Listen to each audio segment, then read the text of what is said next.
So today's topic: how to decrease your sex drive with a raw foods lifestyle. Because there's people say, "Oh, Harley, like, I heard about such and such, and they said their sex drive went down, and I don't know if that means it's healthy, So people are always looking for some sort of excuse or little thing to go, oh, but no, I would do that, but no, because that person I've never actually met, they gave a subjective claim that indicated that maybe this is happening, so I can't take action in my life because maybe, to always look for these little excuses like, oh no, I was so close to doing it, but just that possibility made me question it. No, I can't do it now. So feel free to use any excuses anytime, but just don't let it prevent you from taking real action in your life. Because often we live in a society where we let emotional bullshit come up and prevent us from taking the real action we need to become the people we know we need to become the people we want to become the people that society needs of us. I used to be motivated by what society thought of me, and now I'm motivated by what society needs of me. So Harley, well, let's get on topic, mate. What's the deal with low testosterone claims by people? Well, I watched a video, someone sent me a video the other day, and I watched that from the Raw Bras, and three brothers, cool guys, in their sharing little health journey. And one of them said, oh, I had low testosterone levels. And we didn't actually confirm that he had tested his levels beforehand. So it's not like you're having a 6-monthly test, which you do as an athlete. You have regular tests to see where you're going with your training. If your testosterone's going down, you take testosterone, or if you're doing it legally, you just drop your training back more, or get more sleep, or get more calories. So one of the guys tested his testosterone level. First time he's ever tested it before, and it came back a bit low. So, I mean, it's like, again, it's the analogy where I used yesterday's video about the B12. Someone gets tested the first time in their life, they're low, and they go, oh my God, it's because I'm a vegan. It's like, no, you don't know if you're going up or down. You know what I mean? You got other health issues as well. Late night stress, undereating, overtraining, things like that really affect our hormonal levels, especially testosterone. I've had my testosterone levels checked, always great. Why? Because I eat enough calories. I get the sleep. I stay hydrated. I train smart. You won't be seeing me overtraining. This is like a 3,000 calorie meal in here. The Raw Bras, I'm eating this for breakfast, and the Raw Bras are eating this for the entire day. And these guys are training harder than me. I train hardly anything compared to these guys. They're like doing Olympic swimming trials. I'm not doing Olympic cycling trials. I train with Olympic cyclists, but I'm not going to the Olympics. So I'm not doing that sort of crazy training that those guys were. So I'm eating their calories, the calories I eat for a day, I'm eating that for breakfast often. I weigh less. You know what I mean? So when people try and do more on less calories, the first thing to go is your sex drive.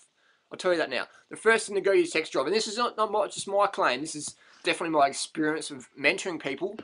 If people want to read the science behind it, the Great Starvation Experiment, this is Todd Tucker, just put it together. But Dr. Ancel Keys, he's written the book. He conducted this experiment. It's called the Minnesota Experiment. And it's documented in the Biology of Human Starvation, which is an incredible clinical journal. If you can get your hands on it, it's bloody hard, but it's definitely a great read. And it talks about, they put these guys during World War II, these are didn't want to go to war, so they said, we'll do some experiments, we'll help out, volunteer. And they put them on 1,570 calories a day, grown men, and they became sticks on 1,570 calories a day. So I don't know if you can see this picture here. So the top one, this top guy here, and that's him after a few months on 1,570 calories a day. So what people are doing is they're dropping their calories right back, and they're wondering why their performances fall in a heap. And they're doing the Great Starvation Experiment, raw vegan style. No wonder. And then they're shouting off the rooftops, I tried that thing, it doesn't work for me. It's like, it's not going to work for you if you starve yourself. So the first thing that went in these guys, the first thing that the scientists noticed is the sex drive went downhill. The experiment, the guys in the experiment, they were located next to a university, got hot uni chicks walking around and stuff like that, and these guys were, playing the game onto it. And then as soon as the calories got dropped down, boom, the first thing to go was interest in opposite sex. Done, finished. You know what I mean? if you don't get enough calories, you can't get your hormones going. You can't get it up. You can't get your jing happening, man. You know, so get your calories in. That's just so critical. You know what I mean? It's so how to get your low sex drive is eat less calories. Eat less calories for sure. You know, that's why they feed monks little. You know, monks just typically have 1 meal a day. They want them under-carbed, so they're not busting out of the monastery and going harassing the local chicks in the village. Eat less calories if you want less sex drive. If you want more sex drive, if you want to be ravishing and voracious, eat more calories, man. In the jungle, in nature, the alpha animals are the ones who get the most calories. The alpha female, alpha male, they're the ones who are eating the most. They're the ones who get first dibs on the food. They're the ones that get first call to the table. Dinner time, they're first up. Alpha male and female. If you want to be alpha, eat more calories. Eat like an alpha. If you want to be beta or lesser or get beat, eat less. You know what I mean? Eat less. So definitely, that's where it's at. If you want to drop your sex drive, eat less calories, eat less carbs, you know, undereat, get late nights, dehydrate yourself, you know, do things like that, undereat. You know, and it's the whole thing. And then we've got to remember in society is that testosterone deficiency is rampant. How do I know this? How do you know this? Go to any pharmacy or any doctor and ask them, do you prescribe testosterone? Can I buy testosterone here? They'll say, yes, where is your prescription? That's how common testosterone deficiency is. And people say, Harley, well, like society's getting obese. How can that be? Because everyone's getting too much fat. Their hormones are just going all whack. So carbohydrate, calories are key. When your carbs are strong, so is your dong. You know what I mean? It's reality. In nature, if you don't have enough calories, you're not going to be reproducing. So, of course, Mother Nature's going to shut down the sex drive. And we see in the porn industry, what? You're talking about porn? Yes, we're talking about porn. I've known a few porn actors and actresses, and they always sort of starve themselves a bit before they do a shot to look more ripped and lean and all that stuff. But what they notice is their sex drive just drops right down. And to counter that, they use Viagra, they use methamphetamine or cocaine to get them, you know, aroused and get them more energetic. So they look good because they've starved themselves, but their sex drive drops off. So they use pharmaceuticals like Viagra, even testosterone. A few of the guys use that, or, you know, stimulants, cocaine, meth, and stuff like that. So this is what we have to know. We have to look at the bigger picture rather than just have our little goggles on and just sort of, you know, snapshot everything. Open your mind, stand back, look at the bigger picture and observe what is going on in society versus just making blanket claims about something.